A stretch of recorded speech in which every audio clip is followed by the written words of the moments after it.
आज हम सब के लिए बड़े ही सौभाग्य का दिन है। शांति कुंज हरिद्वार से हमारे बीच पधारे पूर्वी जोन के प्रभारी, हम सब के अभिभावक आदरणीय वीरेंद्र तिवारी जी बाबूजी का हम आज प्रांतीय युवा प्रकोष्ठ बिहार की ओर से हार्दिक अभिनंदन करते हैं। शांति कुंज हरिद्वार से ही हमारे त्रिलोक साहू जी भाई साहब का भी हम हार्दिक अभिनंदन करते हैं, वंदन करते हैं। पटना जोन के प्रभारी हम सब के अभिभावक डॉक्टर अशोक बाबूजी का भी हम अभिनंदन करते हैं।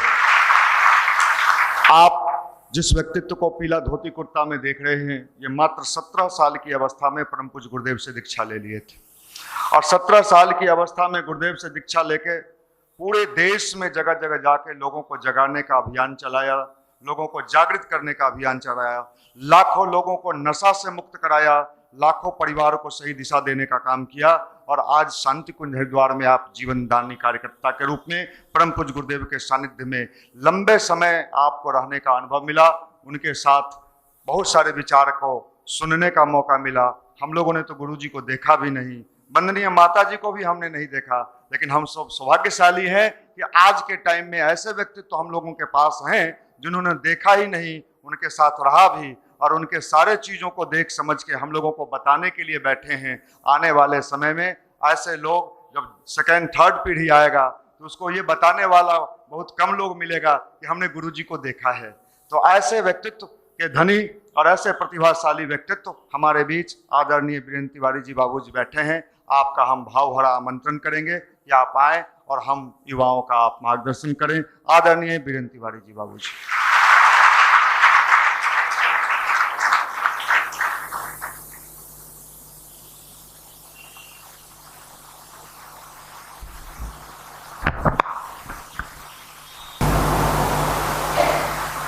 हम सबके बीच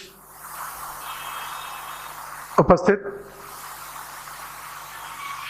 आदरणीय डॉक्टर अशोक जी बाबू जी, हमारे बीच में शांति कुंज गुरुधाम से साथ साथ चल रहे आप सब युवाओं की युवा साथी श्री त्रिलोचन जी, इस युवा प्रकोष्ठ को पूरे बिहार में एक नई गति प्रदान करने वाले भटके हुए युवाओं को सतपथ दिखाने के उद्देश्य से परम पूज्य गुरुदेव वंदनीय माता जी के संदेश को सभी बच्चे बच्चियों तक पहुंचाने वाले हमारे परम प्रिय मनीष जी के साथ सहयोगी के रूप में अहम भूमिका प्रस्तुत करे प्रिय निशांत जी, सभी उपस्थित हमारे प्रिय बच्चों, युवा साथियों, भगवान की परमात्मा की बड़ी कृपा है। किसके ऊपर? हम सब के ऊपर। क्या कृपा है भगवान की? ये जीव आत्मा 83,09,999 योनियों में भटकती है। कक्षाएं चल रही हैं, आगे आपको बताएंगे। उपनिषदों में एक बहुत सुंदर आख्यायिका है। प्राणी का जन्म एक सहज प्रक्रिया है।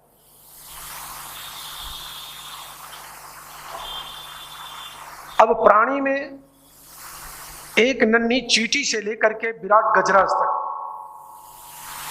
सब कौन है? सब प्राणी है। जिसमें प्राण है वो प्राणी है। अगर आप वनस्पति विज्ञान पढ़ने वाले छात्र बैठे होंगे तो उनको मालूम होगा कि आज विज्ञान ने सिद्ध कर दिया, हमारे यहां तो पहले से सिद्ध था, पर वो उन्होंने अपने ढंग से परिभाषित किया कि वृक्ष वनस्पतियों में प्राण है। आध्यात्म विज्ञान कहता है कि एक छोटे से अणु से लेकर के विभू तक बिना प्राण के कुछ है ही नहीं। सब कैसा है? प्राणवान है, जीवंत है, जागृत है। पहाड़ भी घटते हैं, पहाड़ भी बढ़ते हैं, धरती के अणु भी घटते हैं और बढ़ते हैं, क्षणिक होते हैं, नष्ट होते हैं। दूसरा सूत्र क्या है? किसी भी पदार्थ का कभी समापन नहीं होता है। ये पदार्थ की गति है। क्या होता है? रूपांतरण होता है। उस रूपांतरण की प्रक्रिया में फिर उपनिषद क्या कहता है? मनुष्य का जन्म इस धरती पर सुर दुर्लभ है।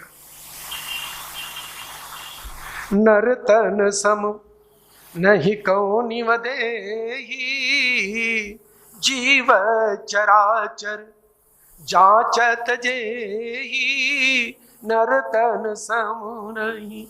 मनुष्य के योनि में जन्म लेने के समान किसी योनि में जन्म लेना है नहीं।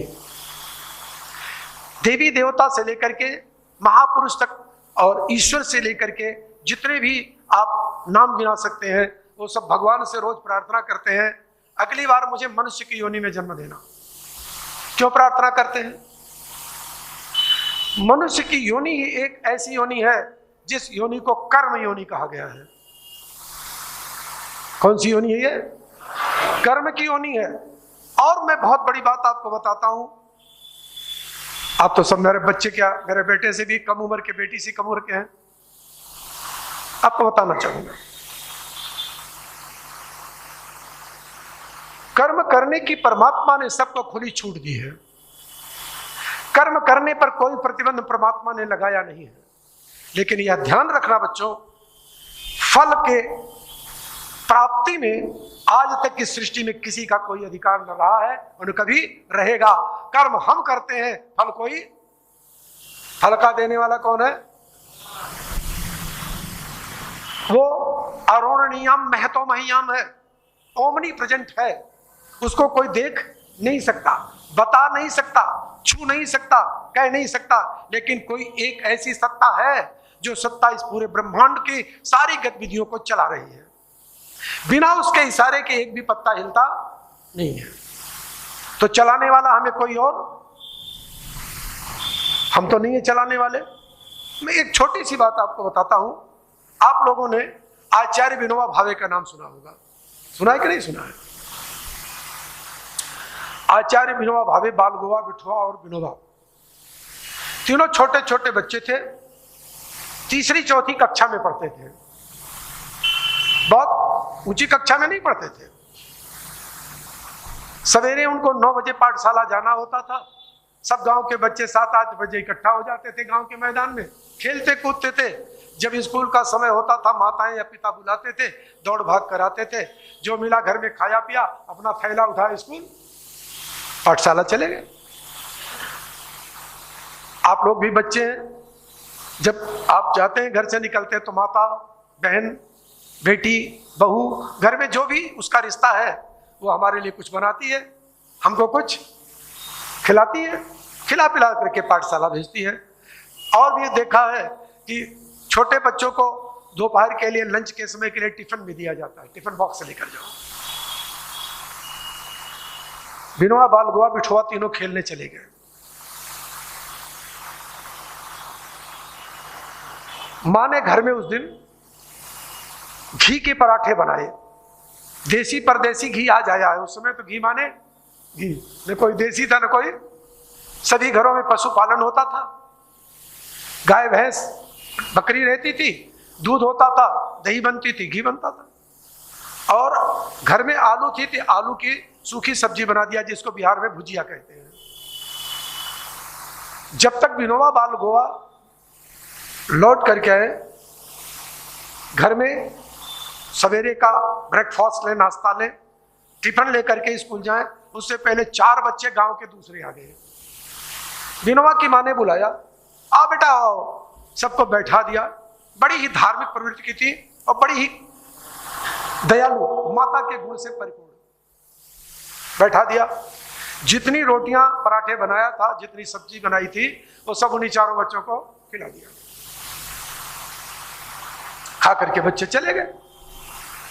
5-10 मिनट बाद खेल करके तीनों भाई आए, बालगोवा, विनोबा, विठोबा तीनों आए। माता ने रात की रखी हुई मात्र घर में 6 रोटियां थी, 2-2 रोटी में घी लगाया, नमक लगा के रोल बनाया और अपने बेटे को तीनों को पकड़ा दिया। कोई नहीं बोला, पर बिनोबा जी रूठ करके खड़े हो गए। बोले माँ, घर में से देसी घी के पराठे की सुगंध आ रही है, आलू की भुजिया की सुगंध आ रही है, माँ ये रात की बासी रोटी क्यों?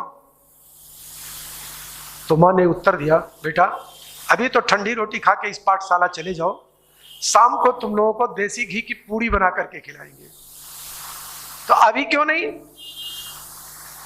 माँ ने कहा, मेरे घर 4 अतिथि आए थे, अतिथि भगवान है, मैंने 4 भगवानों को, राम लक्ष्मण भरत शत्रुघ्न आए थे घर पर, मैंने चारों भगवानों को पराठा और भुजिया खिला दिया, बनाया तो था, अब हम तुम्हें फिर से खिला देंगे, लेकिन बेटा अब खाने के लिए कुछ आग्रह मत करना। ये छोटी सी कही हुई बात उन बाल मन में संस्कार के रूप में स्थापित हो गई। किसके रूप में? संस्कार के रूप में स्थापित हो गई, और बच्चों के मन में एक संकल्प जागा, अपने लिए नहीं, अपने लिए नहीं, अब जो मैं करूंगा, या तीनों भाइयों का संकल्प था जो हम करेंगे वो अपने लिए नहीं होगा, अब हम पूरी दुनिया के लिए, सबके लिए करेंगे, अपने लिए हमें कुछ नहीं सोचना है। आज हमारे सब नौजवान बच्चे बैठे हैं, मैं अगर इनसे एक सवाल करूं, क्यों आप पढ़ाई क्यों कर रहे हैं? आप पढ़ाई किस लिए कर रहे हैं? शायद आप हमको उत्तर नहीं देंगे, लेकिन हम आपको उत्तर दे सकते हैं। सबके मन में, माता पिता से लेकर के, कुटुंबी से लेकर के बच्चों के मन में, बच्चियों के मन में एक लड्डू फूटता है रोज, मैं क्या बनूंगा? डॉक्टर बनूंगा, इंजीनियर बनूंगा, प्रोफेसर बनूंगा, कलेक्टर बनूंगा, डीएम बनूंगा, नेता बनूंगा, अभिनेता बनूंगा। मैं एक बात पूछता हूं, आपको भगवान करे गायत्री माता सब बना दे, ये बन करके क्या करोगे? और आज जो बन करके लोग कर रहे हैं, उससे शायद ये बच्चे इतना समझदार तो जरूर है, अछूते नहीं है, उनके सामने एक ही लक्ष्य है, अपना पेट और प्रजनन, ईट ड्रिंक भी नहीं, और कोई लक्ष्य है? कोई लक्ष्य नहीं है। तो इस विद्या का, शिक्षा का लक्ष्य क्या है? देखो बच्चों, जब तक कि शिक्षा विद्या के साथ नहीं जुड़ेगी, ये जो हमारे मनीष जी, निशांत जी वगैरह जो प्रयास कर रहे हैं ना, शिक्षा ही नहीं विद्या भी हमको चाहिए, और विद्या आती है संस्कार से। संस्कार मिलते हैं, पहली गुरु कौन है? माता पिता, गुरुजन, समाज, परिवार, ये सब मिलकर के हमारे गुरु हैं, और ये सब मिलकर के हमको शिक्षण देते हैं। विद्या क्या, शिक्षा क्या है? पेट भरना, रोटी के लिए पुरुषार्थ कराना, सांसारिक आवश्यकताओं की पूर्ति करना, और संसार में रह करके जीवन जीने के लिए हमें एन के प्रकारेण किसी प्रकार तैयार कर देना, इस विधा का नाम है शिक्षा। भाव संवेदना का जागरण, आंतरिक शक्तियों का विकास, साथ ही समाज, राष्ट्र, विश्व और मानवता के कल्याण के लिए चिंतन करने की अगर कोई प्रणाली सिखा सकता है, उस विधा का नाम है विद्या। शिक्षा नाम है दासी का, विद्या नाम है राजकुमारी का। आज पूरे देश में नहीं, पूरी दुनिया में राजकुमारी जंगलों में भटक रही है, और दासी पुत्री राज सिंहासन पर बैठ करके अट्टहास कर रही है, और अपनी दासी की प्रवृत्ति वाली बुद्धि के कारण पूरी दुनिया को दास बना रही है, पूरी दुनिया को आर्थिक और भौतिक जगत की गुलाम बना रही है, चोरी बेईमानी गुंडागर्दी पनप रही है। अंतर समझिए, हुआ क्या? एक थी राजकुमारी, अपने घर की दासी पुत्री को लेकर के गई गंगा स्नान करने। स्नान करने जब वो गई तो राज के वैभव और सुख को देख करके दासी के मन में एक उत्कंठा जगी कि अगर ये सुख मुझे मिल जाए तो आनंद आ जाएगा। ये परिकल्पना कर रही थी। हुआ क्या? दासी के कपड़े छोड़ गई वहां, और राजकुमारी के कपड़े चालाकी से निकली और पहन करके और वापस आ गई। तब से लेकर के आज तक दासी राज कर रही है महलों में बैठकर, और राजकुमारी भटक रही है जंगलों में। हमें फिर से अपनी सांस्कृतिक गरिमा को अपने जीवन में सुसंस्कारों को स्थापित करना है। भटकती हुई राजकुमारी को पुनः स्थापित करना है और राज सिंहासन पर बैठ करके बहुरूपिया के रूप में दासी पुत्री का कहीं न कहीं से हमें फिर से वापसी कराने के लिए कृत संकल्पित होना है। निवेदन क्या कर रहा था, ये सब बन गए तो हम क्या करेंगे बताऊं?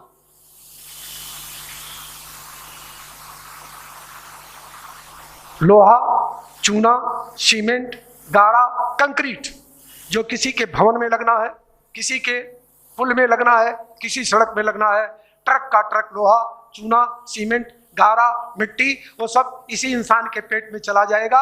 आए दिन पुल टूटेगा, आए दिन सड़कें टूटेंगी, आए दिन मकान विद्यालय टूटेंगे और आए दिन लोगों का क्या होने वाला है नहीं मालूम। बच्चों, मैं आपसे कैसे कह दूं, इस स्वार्थपरता और संकीर्णता ने हमें दोनों आंख होते हुए भी अंधा बना दिया है और आज का आदमी मदांध होकर के बैठा हुआ है, उसे कुछ दिखता नहीं है, उसको सिर्फ दिखता आई, मैं और कुछ नहीं। लेकिन विनोबा की मां की एक छोटी सी सीख ने तीनों भाइयों को बाल ब्रह्मचारी बना दिया और आचार्य विनोबा भावे ने इस धरती पर जो काम किया है, पहला व्यक्ति है इस 2 शताब्दियों में जिसने ये कहा था हर व्यक्ति के हाथ में काम होना चाहिए और हर व्यक्ति को सामान्य नागरिक का अधिकार मिलना चाहिए और हर व्यक्ति के पास रहने की जगह होनी चाहिए। भूदान यज्ञ किसका चलाया हुआ है? किसका? लाखों एकड़ जमीनें, 700 गांव, जाने क्या क्या लोगों ने विनोबा जी के चरणों में डाल दिया और एक ही बात विनोबा जी से कही, विनोबा जी आप दुनिया के लिए व्यवस्था जुटाइए, साधन की कभी कोई कमी पड़ने नहीं पाएगी। नजरें जो बदली तो नजारे बदल गए, किश्ती ने रुख मोड़ा तो किनारे बदल गए, दृष्टिकोण के परिवर्तन से अरे जहान बदल सकता है और बदला जाए दृष्टिकोण तो इंसान कुछ भी नहीं असंभव होता, कुछ भी नहीं असंभव होता जब संकल्प किए जाते हैं। संकल्पों को जब साहस के सुदृढ़ चरण दिए जाते हैं, अरे बाधाओं की क्या विसात है, रुख तूफान बदल सकता है और बदला जाए दृष्टिकोण तो इंसान क्या बदलना है। मेरे प्रिय बच्चों, आप मेरे बच्चे के ही समान हैं। हम डॉक्टर, इंजीनियर, प्रोफेसर, कलेक्टर बने ना बने,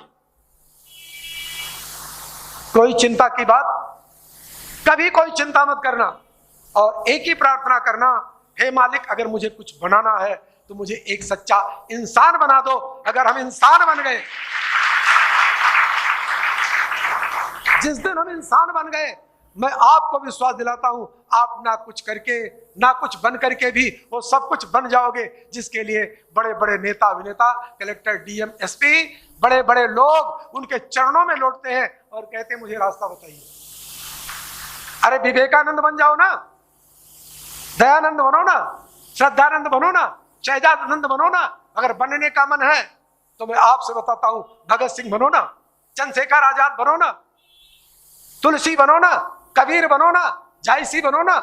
बनने के लिए तो रास्ते खुले पड़े हैं, वहां कोई कंपटीशन, वहां किसी से कोई होड़, ये बनते कैसे हैं? बनते कैसे हैं पूछ लीजिए। इसके बनने का सरल तरीका है अपनी आवश्यकताएं कम करिए, अपनी आवश्यकताएं कम करिए, परिस्थितियों से तालमेल बिठाइए,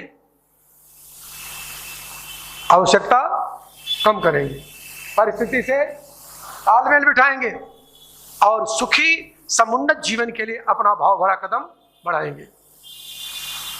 हमें करना क्या है इस पर कभी ध्यान मत देना, हमेशा ध्यान देना हे मालिक मुझे बनना क्या है, करना नहीं।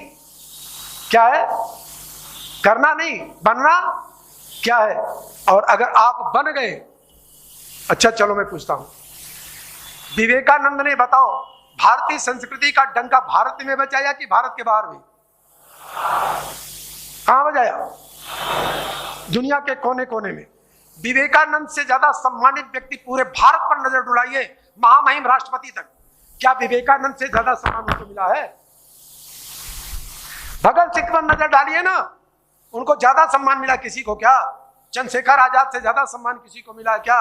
मैं तो चाहता हूं कि हमारे जो बच्चे यहां बैठे हैं, नीचे भी बैठकर सुन रहे हैं, बिहार नहीं, बंगाल नहीं, झारखंड नहीं, पूरी दुनिया में आप अपने को बनिए तो बनने के लिए गढ़ना पड़ता है। रोल मॉडल बनाइए, जैसा सांचा होगा वैसा ही खिलौना बनेगा। अब आप देख लो, चोर बेईमान उठाई गिरों के सांचे में फिट करना अपने को क्या? जुआड़ी शराबी गजेड़ी भगेड़ी के सांचे में फिट करना है क्या? गुंडागर्दी मवालीगिरी करने वालों के सांचे में फिट करना है क्या? कर्म करने का अधिकार है ना, खुली छूट, उसमें फिट होना का माने क्या? कहता खुली छूट, फिट हो जाइए। और अब एक दूसरा है रोल मॉडल, दूसरा सांचा। क्या सांचा है? बस यही बनना है, युग युग तक जग याद करे, युग युग तक जग याद करे, तुम ऐसे कर्म करो और कर्म में ऐसे मर्म भरो। मनुष्य है वही कि जो मनुष्य के लिए जिए, पशु प्रवृत्ति है कि आप ही जिए। जो आप चरता है, आप इकट्ठा करता है, वो जानवर है, मनुष्य नहीं है। और जो अपने हित के लिए नहीं, औरों के हित जो जीता है, औरों के हित जो मरता है, उसका हर आंसू रामायण, प्रत्येक कर्म ही गीता है।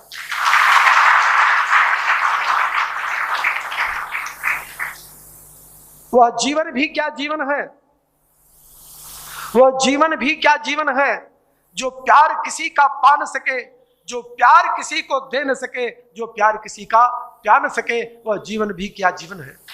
वो कौन सा जीवन है? जीवन कैसा हमारा हो। और एक अच्छे इंसान की पहचान बताकर वाणी को विराम दूंगा।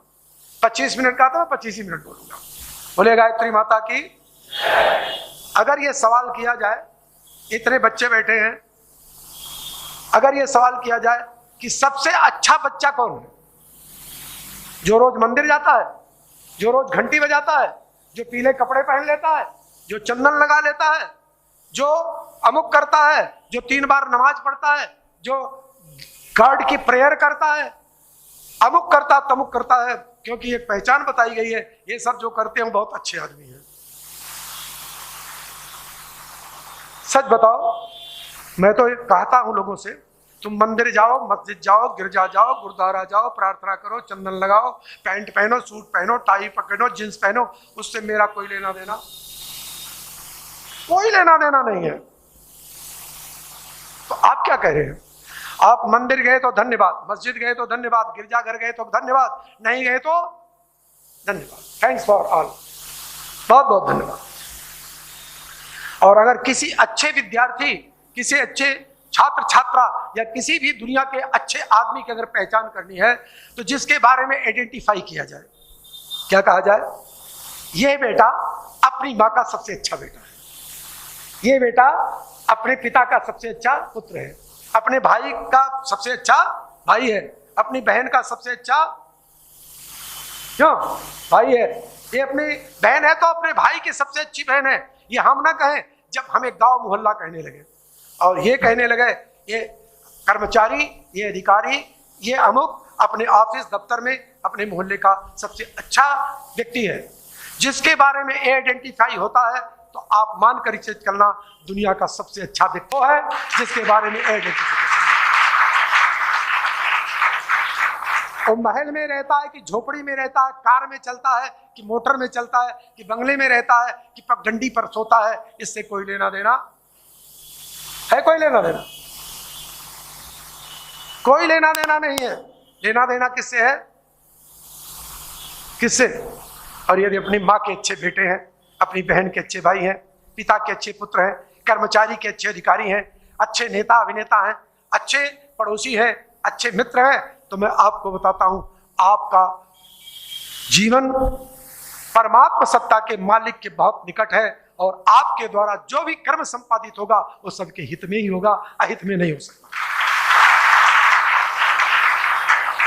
25 मिनट की चर्चा में हमने आपको जीवन जीने की कला का, आर्ट ऑफ लिविंग का,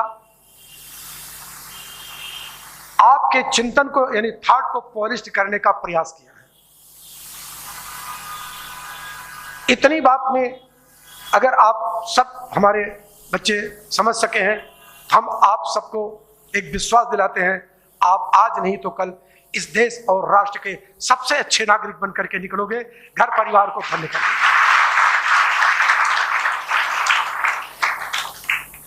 अंतिम बात, इसके लिए अपने लिए कठोर, अपने लिए और सबके लिए उदार। आवश्यकताम सीमितम विधास्यामि, जितनी ही मेरी आवश्यकता कम होगी उतना ही ज्यादा मैं सबके लिए काम आ सकूंगा। और अगर मेरी आवश्यकता ने सुरसा की तरह मुंह फैला दिया तो सारी सृष्टि भी समा जाएगी। न कल हमारा पेट भरा था न आज भरेगा, न आज हमारी इच्छा पूरी हुई है न कल पूरी। अंतिम बात, आवश्यकता आज तक परमात्मा किसी की अधूरी रखता नहीं है, और किसी की इच्छा आज तक न पूरी हुई है न पूरी होगी। डू एडवांटेज, जो हमारी आवश्यकता है उसकी पूर्ति परमात्मा स्वयं करता है, और जो हमारी इच्छा है अनडू एडवांटेज, उसको मालिक कभी किसी की न पूरी करता है और न कभी मालिक किसी की पूरी करेगा।